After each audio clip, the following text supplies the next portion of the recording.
اللہ الرحمن الرحیم۔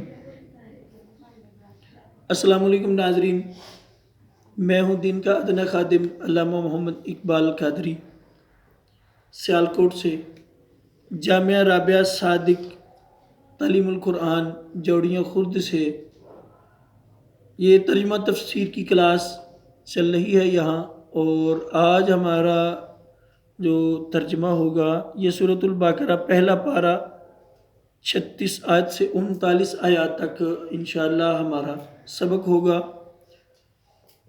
تو آیہ کریمہ نمبر 36 سے آج ہم شروع کرتے ہیں۔ بسم اللہ الرحمن الرحیم۔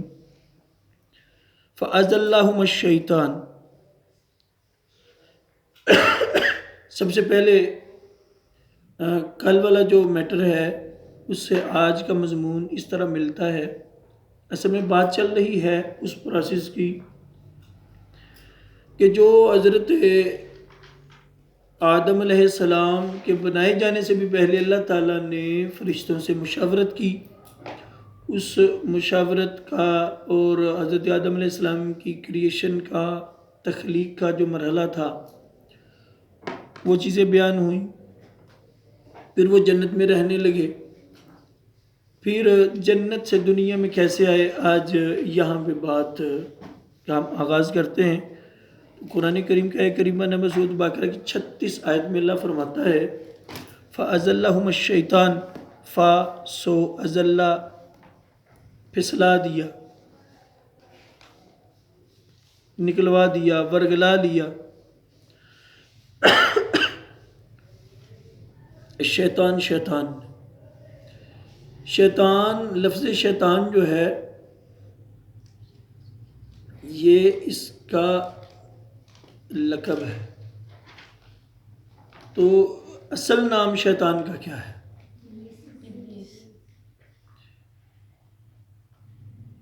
ابلیس بھی لقب ہے۔ نام پہ میں نے ڈسکس کی کہ ابلیس کا، شیطان کا نام کیا ہے۔ یہ نام ہے یہ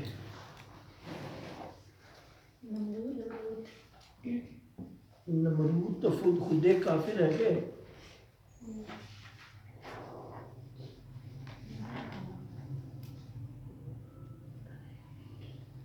عزازیل۔ شیطان کا اصل نام تھا عزازیل، اور یہ جن ہے، جنات میں سے ہے۔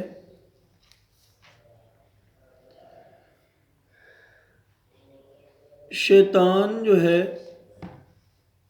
اس کا اگر انٹروڈکشن اپنے ناظرین کو ہم کروائیں، بہت زیادہ وقت درکار ہے، ساتھ ساتھ انشاءاللہ اس کے دیگر پہلوؤں پر زندگی کے ہم بیان کریں گے۔ تو شیطان کا نام جنت میں سے نکالے جانے کے، مردود ہونے کے بعد یہ لقب اس کو ملے، مطلب ابلیس کا میں نے معنی اگلے دن بتایا تھا اپنی کلاس کو کہ ابلیس جو ہے وہ اس کا معنی ہے مایوس، اللہ کی رحمت سے مایوس۔ تو اللہ کی رحمت سے مایوسی سے قرآن کریم میں ہی اللہ نے منع فرمایا۔ ایک دوسرے مقام پہ اللہ تعالیٰ فرماتا ہے نا لا تقنطوا من رحمت اللہ، کہ تم اللہ کی رحمت سے مایوس نہ ہو جایا کرو۔ تو جو مایوس ہوگا وہ قرآن کی آیت کا منکر ہوگا، جو منکر ہوگا وہ کافر ہوگا۔ تو اس لیے چونکہ وہ مایوس ہو چکا ہے کہ اب میرا داخلہ جنت میں نہیں ہو سکتا، تو اس لیے اس کا ایک لقب ہے ابلیس کی بھی اب میننگ بیان کریں۔ لفظ شیطان شیطن سے مشتق ہے، شیطن، تو اس کا مطلب بھی جلنا ہے، مایوس ہونا ہے۔ تو اصل نام کیا ہے؟ عزازیل۔ تو اس نے پھسلا لیا، شیطان نے، ازلہما، ہم یہ ضمیر جو ہے یہ لوٹ رہی ہے دونوں کی طرف، یعنی حضرت آدم علیہ السلام اور حضرت حوا علیہ السلام کی طرف، ٹھیک ہے جی۔ تو ان دونوں کو اس نے ورگلایا پھسلایا، عنہا اس سے یعنی جنت سے، فاخرجہما سو دونوں کو نکلوا دی، مما کانا فی جس مقام میں یہ اعلیٰ درجے میں یہ رہ رہے تھے، حضرت آدم علیہ السلام، حضرت حوا علیہ السلام جب یہ رہ رہے تھے جس جگہ، تو اس جگہ سے اس نے نکلوا دی۔ اصل میں ہوا کیا؟ ہوا یہ تھا کہ جنت سے جب اس کو نکال دیا گیا، جنت سے کیوں نکالا گیا شیطان؟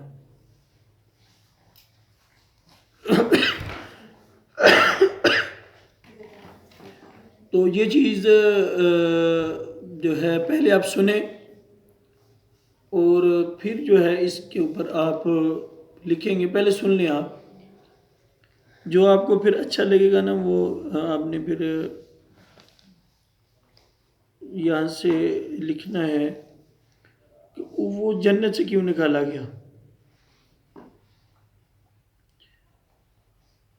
ایک تو یہ کہ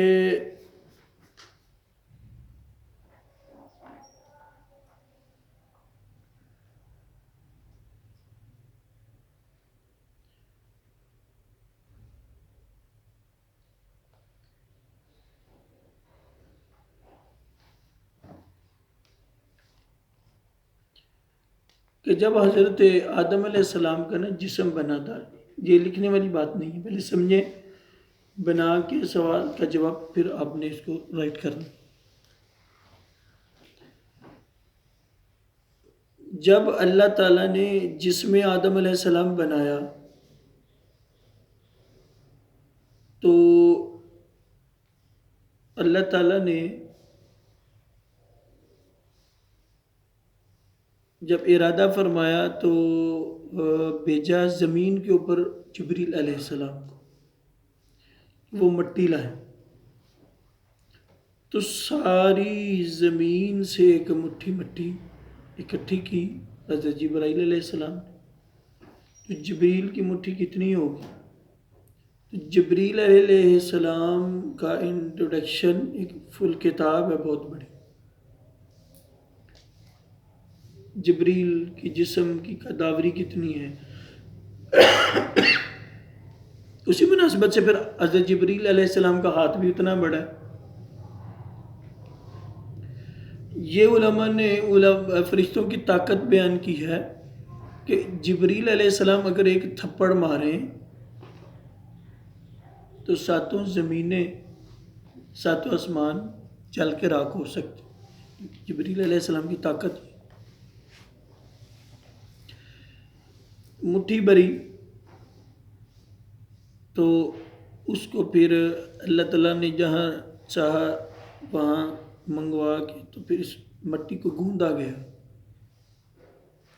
اس طرح بچے مٹی کے کھلونے بناتے، مٹی کو گوندا گیا، مٹی تیار، گارا تیار ہوا، تو پھر جناب آدم علیہ السلام کا جسم مبارک تیار ہوا۔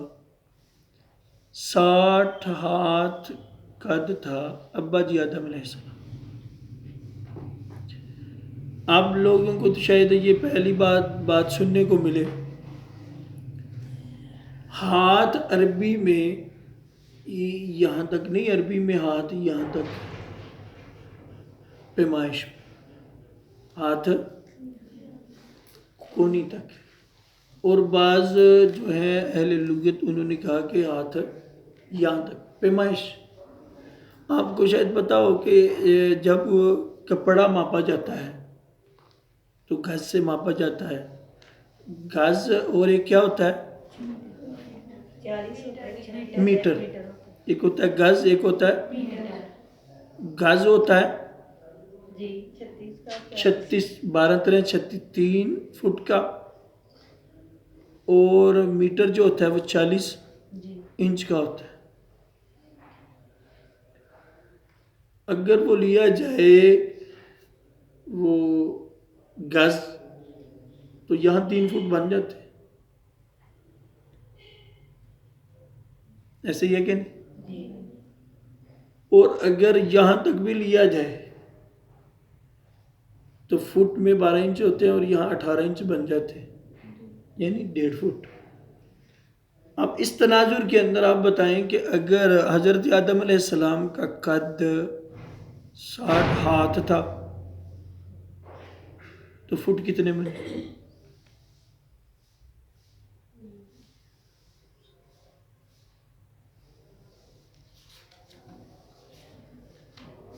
جی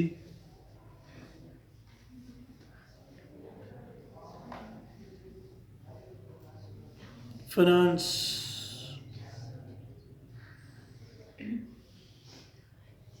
60 فٹ۔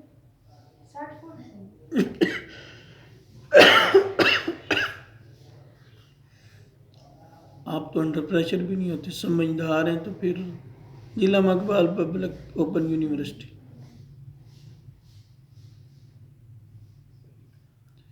ایکٹیو ہونے ہیں ان کے ساتھ ہی مل کے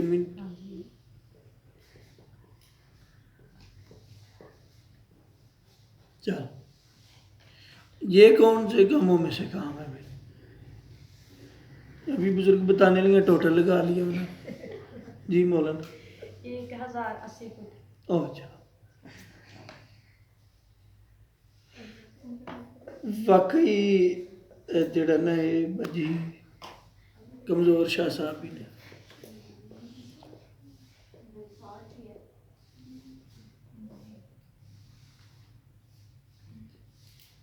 60 ہاتھ قد تھا، فٹ کتنے بنتے ہیں؟ 90۔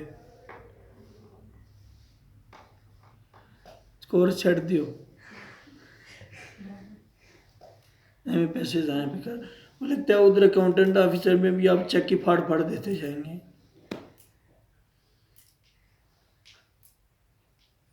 حضرت آدم علیہ السلام کا قد جب 60 ہاتھ ہے، 1.5 فٹ 60 ہوں تو کیا فگر آ رہا ہے؟ اب دیکھو بتا کے بھی نہیں، سن کے بھی نہیں، تو میں نے کیا بتایا؟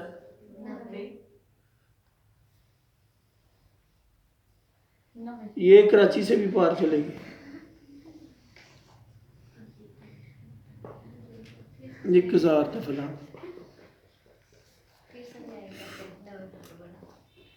90 فٹ قد بنتا ہے، 60 ہاتھ ہے تو 1.5 فٹ 1.5 فٹ ایک ہاتھ تو 60۔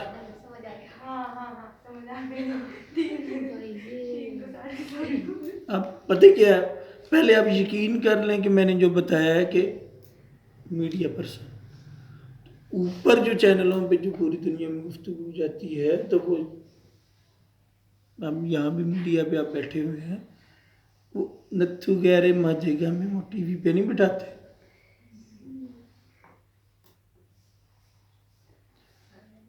تو غلطی تو وہاں گنجائش ہی نہیں انہوں نے رکھی ہوتی کہ کوئی نالا دلا کوئی جڑ شیدہ میدہ جو ہے نا وہ گفتگو کرے اس پہ جا کے۔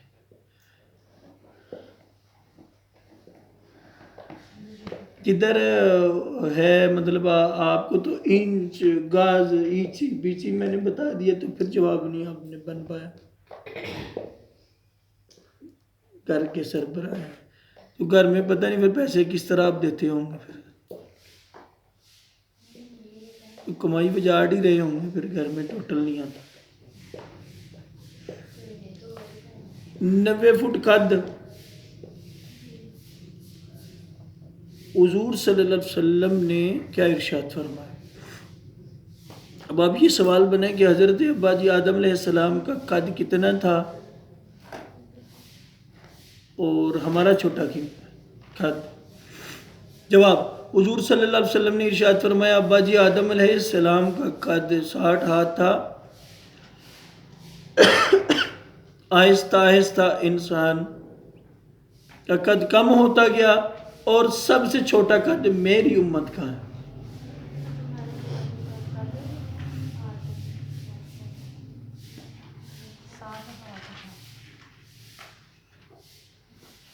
ہاں اب 60 ہاتھ کے بریکٹ ڈال کے تو اس کے اندر اب وضاحت کریں گے آج کے اعتبار سے 90 فٹ بنتا ہے. پہلے یہ ایکسپیریمنٹ ضرور کر لینا جو میں نے بتایا یہ ہاتھ والا. اس طرح نہ ہو کہ مطلب ہاتھ یہ گنتے رہیں تو پھر تلیوں پہ آ جائیں تو تلیوں کے اعتبار سے پھر یہ 1000 کچھ تلیاں بن جائیں.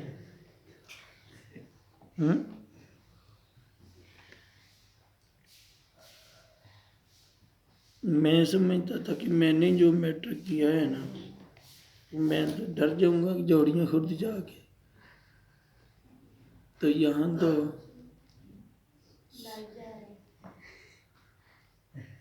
لائیو میں زیادہ ہوتی ہے. ہم کیو ٹی وی سما پہ بیٹھ کے بھی ایسے ہی کرتے ہیں.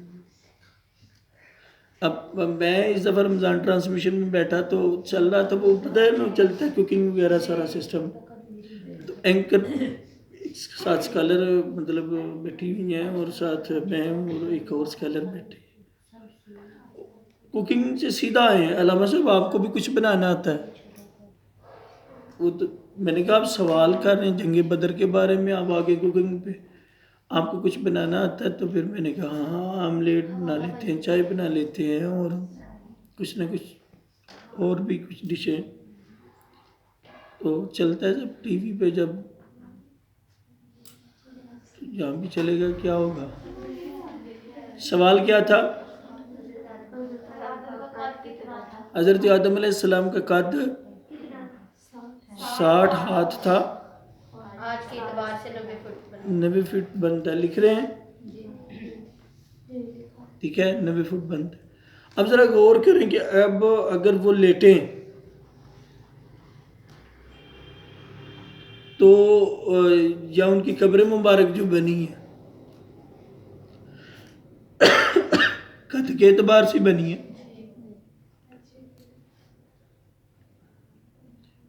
اب یہ 12 فٹ ہے صرف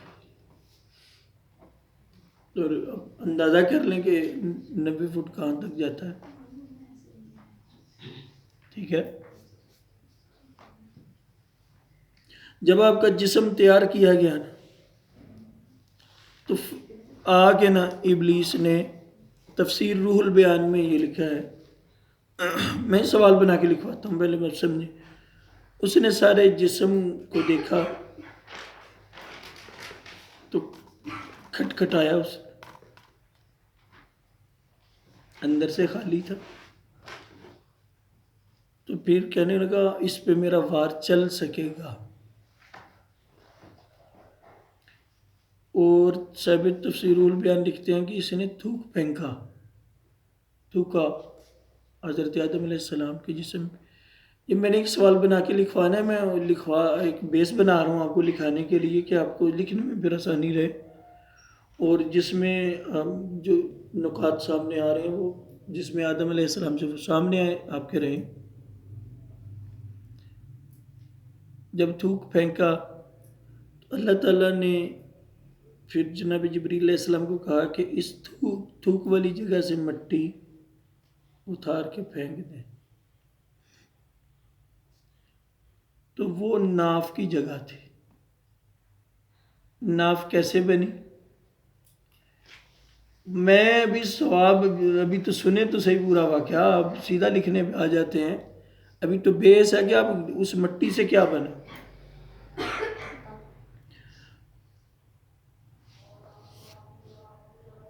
جب وہ جگہ سے مٹی اکھیڑی جبریل علیہ السلام نے کہاں سے اکھیڑی؟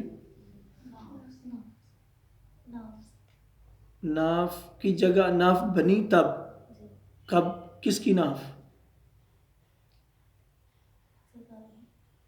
لپسنگ تو وہ نہیں کر سکتی ہوں تو دوائی پانڈے یہ باجی بڑی آدم علیہ السلام.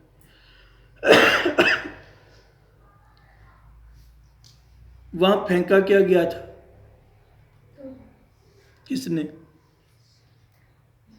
کس نے تھوکا تھا؟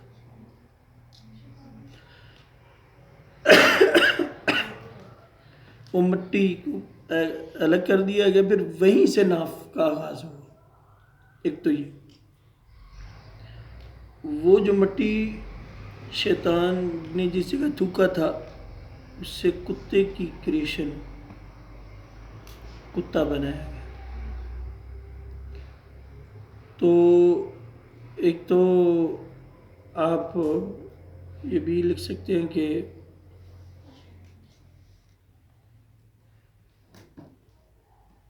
مطلب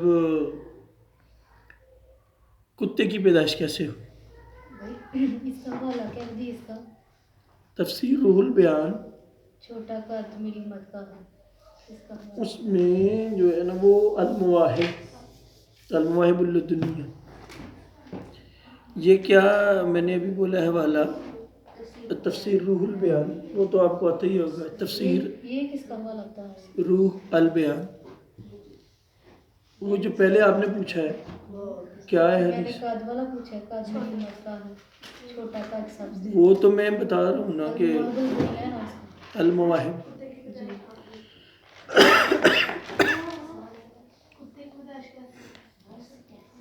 تو جواب اس کا یوں لکھیں کہ صاحب تفسیر روح البیان لکھتے ہیں کہ جب حضرت آدم علیہ السلام کی پیدائش ہوئی تو آپ کا جسم مبارک دیکھے شیطان نے آپ کے جسم کے اوپر تھوکا تھا.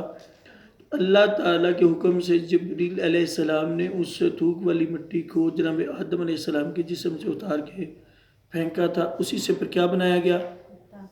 کتا بنایا گیا. اور پھر اسی جگہ جو ہے انسان کی ناف کی جگہ بن گئی.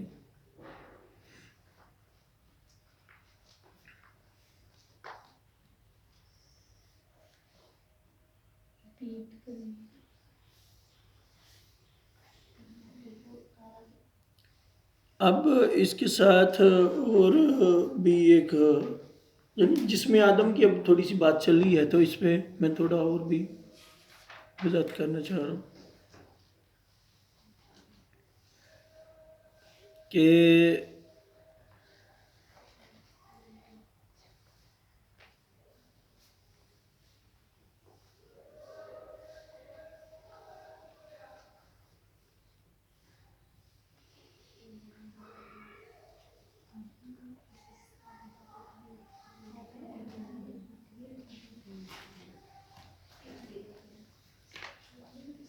ایک مسئلہ اور ثابت ہو رہا ہے یہاں کہ حضور صلی اللہ علیہ وسلم سے پوچھا گیا یا رسول اللہ صلی اللہ علیہ وسلم سب لوگوں کی، سب انسانوں کی رنگتیں، طبیعتیں مختلف کیوں؟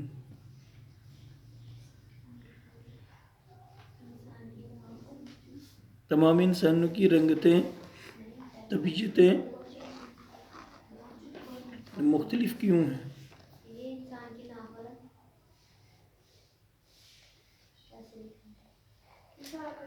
وہ تو اسی میں نافلہ تو اسی میں آپ نے وضاحت کر دینی تھی کہ مطلب کتے والی روایت کیسی بنی.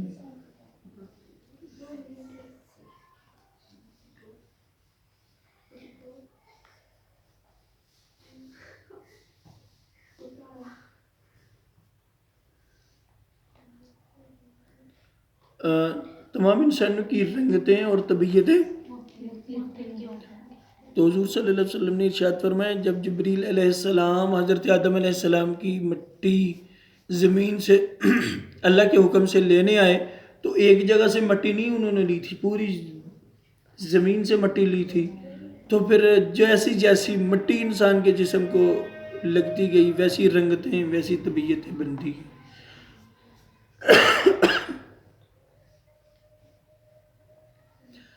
تمام انسانوں کی طبیعتیں اور رنگتیں فطرتیں مختلف کیوں ہیں؟ تو حضور علیہ السلام نے فرمایا جبریل علیہ السلام جب مٹی لینے آئے تھے زمین سے تو وہ ایک جیسی جگہ سے نہیں لی تھی انہوں نے، بلکہ مختلف جگہ سے لی تھی. اس لیے ان کی رنگتیں، ان کی طبیعتیں کیا ہیں؟ مختلف. آپ نے دیکھا ہوگا اگر گھر میں کہ کسی کو ٹینڈے پسند ہیں تو دوسرا نہیں کھا رہا، تیسرے کو چاول پسند ہے تو چوتھا روٹی نہیں کھا، وہ چاول نہیں کھا رہا. کسی کو چاول نہیں پسند، کسی کو روٹی نہیں. یہ طبیعتیں مختلف ہیں. تو ہر گھر میں ایسا ہے. اس کا غلط تفسیر روح البیان.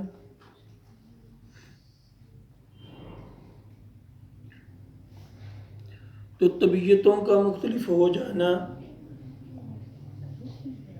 اسی بات کی علامت ہے کہ ان کی شکلیں مختلف اس لیے ہیں. آپ نے دیکھا ہوگا سوڈانی وہ حبشی نسل ہے، عربیوں کے چہرے کی کیفیتیں اور ہیں، پاکستانی بر اعظم ایشیا کے لوگ اور قسم کے ہیں. تو جیسی جیسی مٹی لگتی گئی ویسے ویسے طبیعتیں بنتی گئیں. چین کے لوگ کیسے موٹی لگی بلکہ ایک حدیث تو یوں ہے نا کہ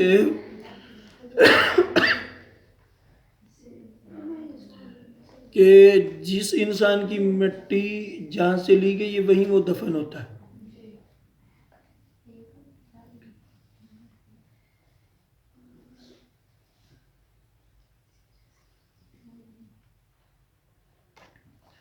انسان کی مٹی جہاں سے لی گئی وہیں وہ دفن کیا جاتا ہے. حدیث ہے ہاں جی. گلاس میں کیا تھا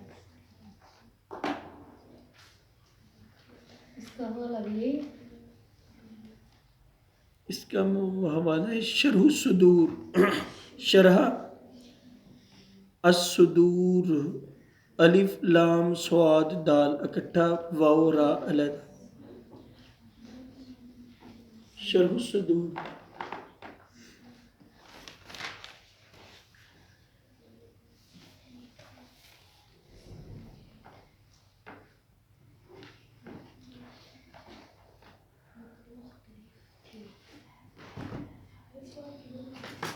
یہ عام طور پہ بندہ سوچتا نہیں کیوں ہے. تو ہم نے جب ہم نے میٹرک کیا تھا 99 میں، اس وقت میٹرک کی انگلش میں ایک لیسن تھا، سبق تھا دی نالج. اب تو پتہ نہیں وہ ہے کہ نہیں ہے، اب وہ نہیں ہے. تو سوالات اگر یہ آف دی کیمرہ کریں تو یہ اسی سے ریلیٹڈ ہے کہ نا ناک کی مٹی سے کتا ہی کیوں بنایا گیا. جب حدیث آ جائے تو اس سے پھر آگے کیا مطلب، اس کی میں کچھ وضاحتیں کروں گا آف دی کیمرہ، ہوں گی وضاحتیں ہیں. مطلب وہ انسان کی اور کتے کی کون کون سی جو نیچرلی عادات ملتی ہیں، ٹھیک ہے، اس پہ بھی تھوڑا سا کریں گے کلام. چلیں آگے چلتے ہیں.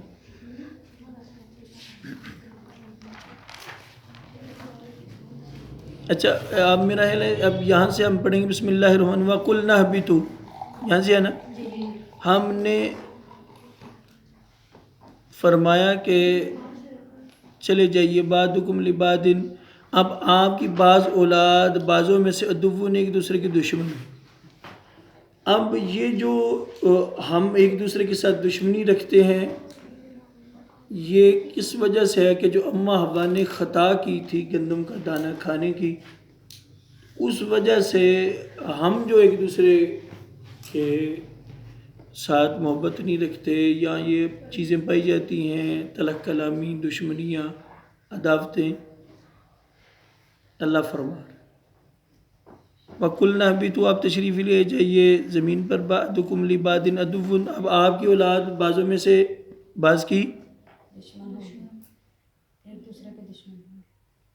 آپ سوال یہاں لکھ سکتے ہیں کہ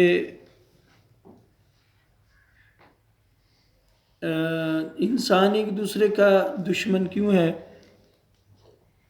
تو جواب اس کا یوں ہے گا سورۃ البقرہ کی آیت کریمہ نمبر 36 میں جو اللہ تعالیٰ نے حضرت آدم علیہ السلام کو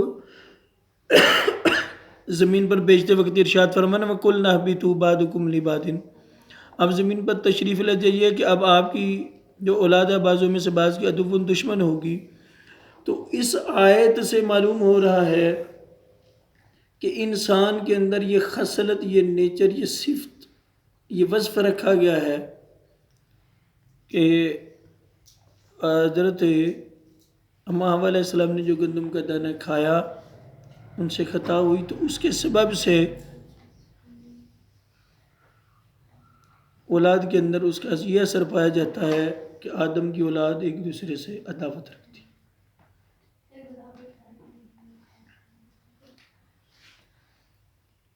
بس بھی اب آپ نے بولنا ہے۔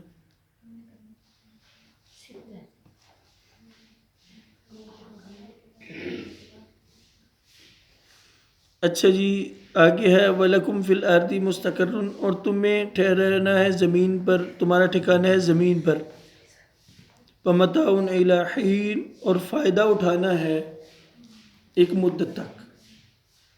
یعنی یہاں بھی یہ اشارہ اللہ تعالیٰ کر رہا ہے کہ تم نے ایک مخصوص لمیٹڈ مدت کے لیے دنیا میں جانا ہے، ہمیشہ بیٹھے نہیں رہنا۔ نہیں رہے۔ ٹھیک ہے جی۔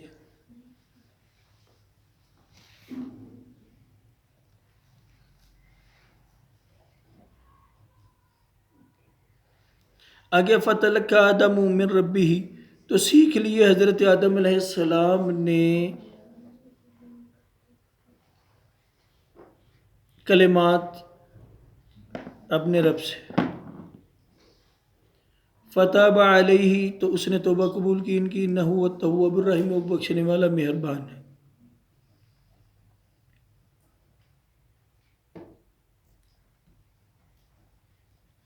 اب فَتَلَقَّىٰ آدَمُ مِن رَبِّهِ کلمات، سیکھ لیا آدم علیہ السلام نے۔ اب یہ تو قرآن پاک میں صرف اجمال ہوتا ہے، ایک مرکزی خیال ہوتا ہے، اصل چیز وضاحت کے ساتھ بالتفصیل اللہ بیان نہیں فرماتا۔ یعنی یہاں تھیوری ہوتی ہے، پریکٹیکل نہیں۔ ایک واقعے کی طرف ذات باری تعالیٰ ہنٹ دے دیتی ہے کہ ایسا ہوا، اس کی ڈیٹیل جو ہے قرآن کی تفسیر کے 4 طریقے ہوتے ہیں۔ اب سوال بھی لکھ سکتے ہیں کہ قرآن پاک کی تفسیر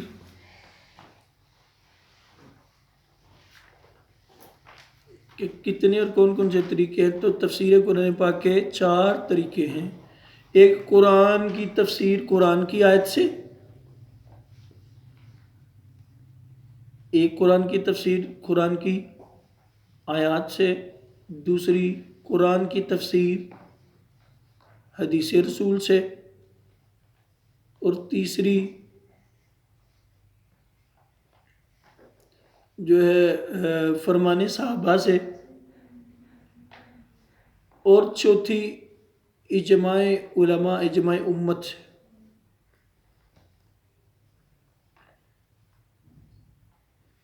چار طریقے سے قرآن کی تفسیر بیان کی جاتی ہے۔ قرآن کی تفسیر قرآن سے، قرآن کی تفسیر حدیث رسول صلی اللہ علیہ وسلم سے، قرآن کی تفسیر فرمان صحابہ کی روشنی میں، اور چوتھا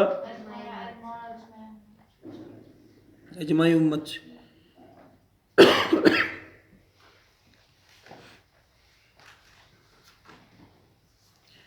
اب یہاں جو اشارہ ہو نا قرآن پاک میں، فار ایگزامپل ہر چیز کی وضاحت نہیں ہے، وضاحت کہاں ملے گی؟ ان 4 چیزوں میں۔ یا قرآن کی ایک آیت کی وضاحت دوسری آیت کرے گی، یا حدیث رسول کرے گی، یا تیسرا قول صحابہ، یا چوتھا اجماع علماء، اجماع امت۔ اس کی طرف رجوع کیا۔ فار ایگزامپل اللہ فرماتا ہے زکوٰۃ دو، تو قرآن پاک میں یہی ذکر ہے زکوٰۃ دو۔ کتنے لوگوں کو دینی؟ مصارفین زکوٰۃ کتنے؟ 8 ہیں۔ لیکن زکوٰۃ فرض کب ہوتی ہے؟ کس پہ فرض ہے؟ شرائط کیا ہیں؟ قواعد کیا ہیں؟ کتنا وقت لگتا ہے؟ کتنے پیسوں پہ؟ لیمیٹڈ مدت کیا ہے؟ لیمیٹڈ رقم کتنی ہے؟ یہ ساری چیزیں وضاحت حدیث رسول سے ملیں گی ہمیں۔ یہاں جو واقعہ ہے آدم علیہ السلام کی توبہ کا ہے نا، یہ بڑا قلیل سا ہے، ہنٹ دیا گیا، اشارہ کیا گیا ہے، تو اس کی بیک گراؤنڈ جو ہے وہ حدیث میں ہے کہ آدم علیہ السلام 300 سال تک روتے رہے۔ اب سوال ایک یہاں یہ بھی ہے کہ حضرت آدم علیہ السلام کہاں، جب زمین پر تشریف لائے تو اماں حوا کہاں اتاری گئیں علیہ السلام، اور آدم علیہ السلام کہاں اتارے؟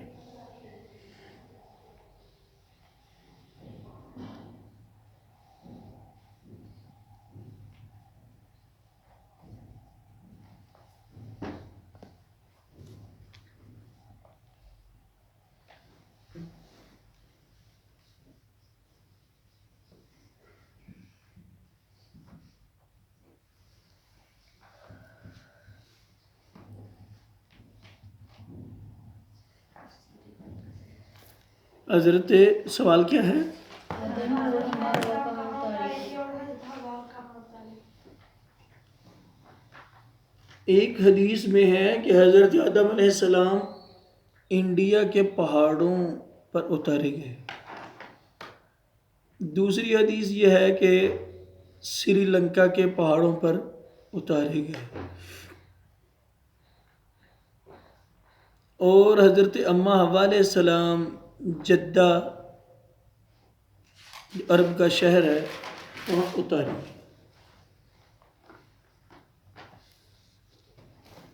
اور یہ ایک دوسرے کو تلاش کرتے کرتے مقام عرفات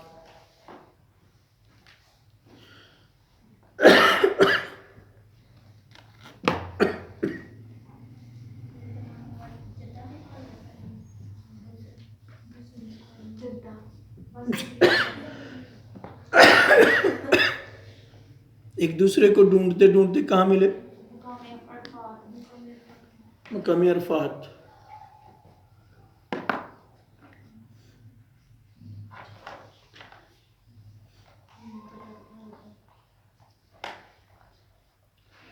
ایک دوسرے کو ڈھونڈتے ڈھونڈتے کہاں ملے؟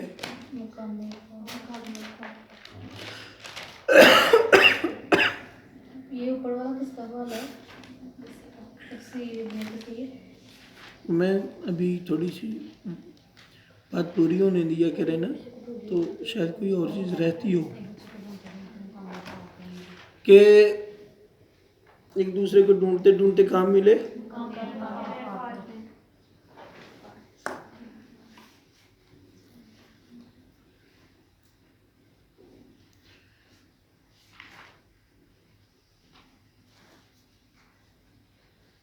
چلیں تفسیر ابن کثیر اس کا حوالہ لکھ لیں. پھر یہاں ایک اور سوال پیدا ہوتا ہے کہ مقام عرفات کو مقام عرفات کیوں کہتے ہیں؟ حضور صلی اللہ علیہ وآلہ وسلم نے ارشاد فرمایا کہ حضرت جبرائیل علیہ السلام حج کے مناسک جناب حضرت ابراہیم علیہ السلام کو سکھانے کے لیے تعلیم دینے کے لیے تشریف لائے. تو مسئلہ بیان کرتے کرتے یعنی احکام میں حج بیان کرتے کرتے ایک مسئلہ بیان کرتے تو پوچھ لیتے عرفتہ عربی میں کہ آپ نے جان لیا. ابراہیم علیہ السلام کو کیا کہتے جبریل؟ ایک حج کا رکن بتا کے کہ مطلب یہاں اس کا طواف کرنا ہے عرفتہ، آپ نے جان لیا. فرماتے نعم یعنی ہاں میں نے جان لیا. اسی لیے اس مقام کا نام مقام عرفات ہے.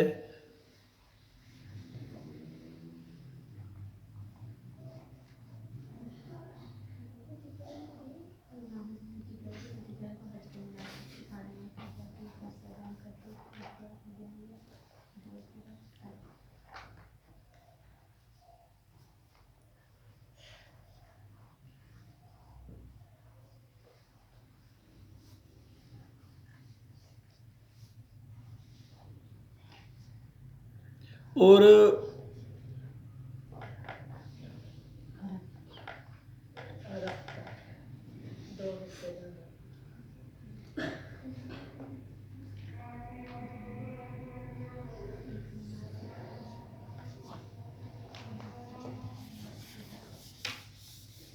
اب یہ اس پہ آ جائیں کہ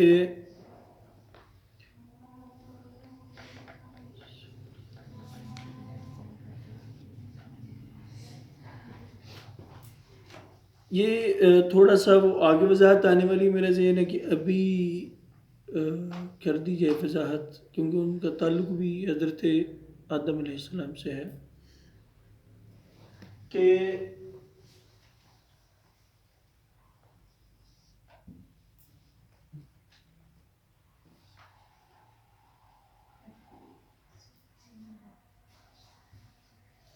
صفا اور مروہ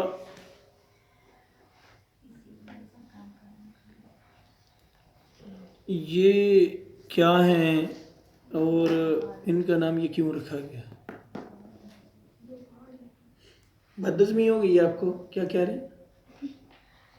جس کو ہو جائے نا بدہضمی وہ بھی نہیں نا چپ رہ سکتا، میں اس لیے کہہ رہا ہوں۔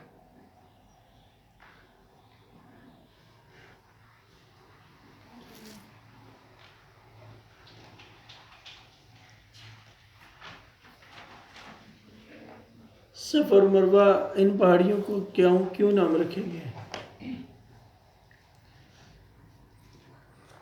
یہ صفا اور مروہ شہر مکہ میں دو پہاڑیوں کے نام ہیں۔ صفا کا مطلب ہے بڑی پہاڑی اور مروہ کا مطلب ہے چھوٹی پہاڑی۔ یہ تو ایک مطلب ہے۔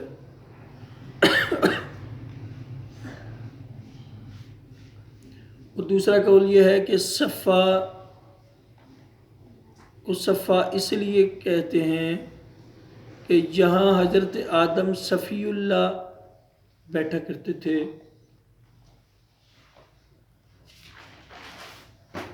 اور مروہ پہاڑی کو اس لیے مروہ کہتے ہیں کہ وہاں ان کی بیوی امراتن، جو اگلے دن آپ نے نام پڑھا تھا، امراتن عورت، یعنی ان کی بیوی بیٹھتی تھی، اس لیے ان کا نام کیا پڑ گیا؟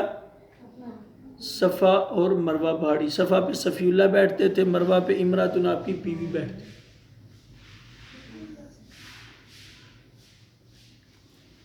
اور دونوں بیٹھ کے ایک دوسرے سے باتیں کیا کرتے تھے۔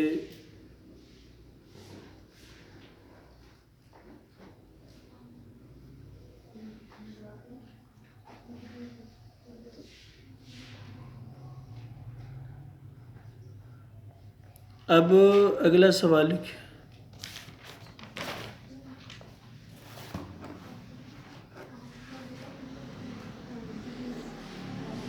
یہ تفسیر تبیان القرآن، اس کا حوالہ لکھیں۔ تفسیر تبیان القرآن، تے سے تبیان القرآن۔ اچھا، یہ جو سورۃ البقرہ کی آیت کریمہ نمبر 37 ہے، سوال بنائیں کہ سورۃ البقرہ کی آیت کریمہ نمبر 37 میں اللہ نے جو فرمایا ہے کہ حضرت آدم علیہ السلام نے اپنے رب سے چند کلمات سیکھ لیے جس کے سبب ان کی توبہ قبول ہوئی، تو اس سے مراد کون سے کلمات ہیں جو حضرت آدم علیہ السلام نے اپنے رب سے سیکھے تھے؟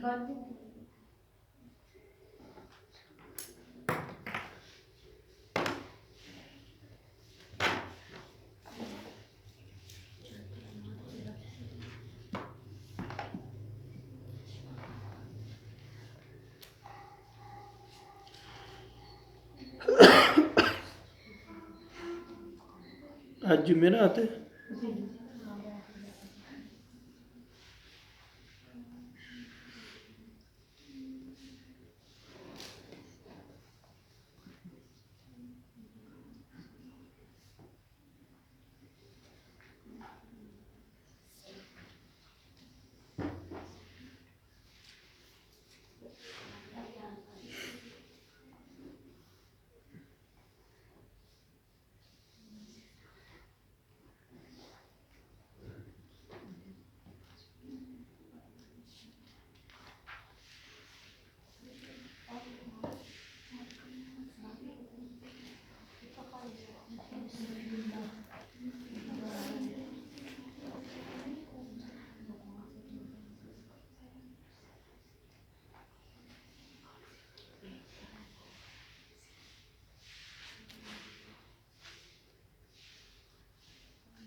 سوال کیا لکھا؟